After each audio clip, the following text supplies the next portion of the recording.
Hello guys, Canva tutorial episode 3ലേക്ക് എല്ലാവർക്കും സ്വാഗതം.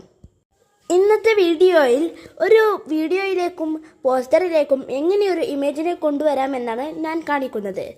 അതിനുവേണ്ടി താഴെ കാണുന്ന അപ്ലോഡ്സിൽ ക്ലിക്ക് ചെയ്ത് നമ്മുടെ ഫയൽസിൽ പോയി നമുക്ക് വേണ്ട ഇമേജ് തിരഞ്ഞെടുക്കാവുന്നതാണ്. ഞാനിപ്പോൾ എൻ്റെ ഗാലറിയിലുള്ള ഒരു ഫോട്ടോയാണ് സെലക്ട് ചെയ്തിട്ടുള്ളത്. നമ്മൾ ഫോട്ടോ സെലക്ട് ചെയ്ത് കഴിഞ്ഞാൽ മുകളിൽ കാണുന്ന ഡൺ ബട്ടൺ ക്ലിക്ക് ചെയ്താൽ നമുക്ക് നമ്മുടെ ഫ്രെയിമിലേക്ക് ഫോട്ടോയെ കൊണ്ടുവരാവുന്നതാണ്. നമുക്ക് ആവശ്യാനുസരണം ഈ ഫോട്ടോ വലുതാക്കുകയും ചെറുതാക്കുകയും ചെയ്യാം. പല ഷേപ്പിലുള്ള ഫ്രെയിംസും നമുക്ക് എലമെൻസിൽ നിന്ന് ലഭ്യമാണ്.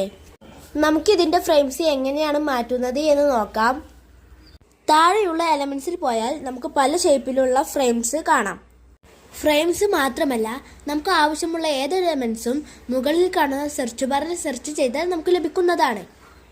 ഞാനിവിടെ ഒരു സ്ക്വയറിൻ്റെ ഫ്രെയിം എടുത്ത് അതിലേക്ക് ഒരു ഫോട്ടോ അപ്ലോഡ് ചെയ്തിട്ടുണ്ട്. ഇനി നമുക്ക് ഈ വീഡിയോ ഡൗൺലോഡ് ചെയ്യാം. മുകളിലുള്ള ഡൗൺലോഡ് ബട്ടണിൽ ക്ലിക്ക് ചെയ്താൽ താഴെ ഡൗൺലോഡ് ചെയ്യാനുള്ള ഓപ്ഷൻ കാണും.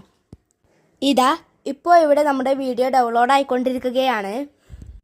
ക്യാൻവയുടെ അടുത്ത വീഡിയോയുമായി നമുക്ക് വീണ്ടും കാണാം. ബൈ.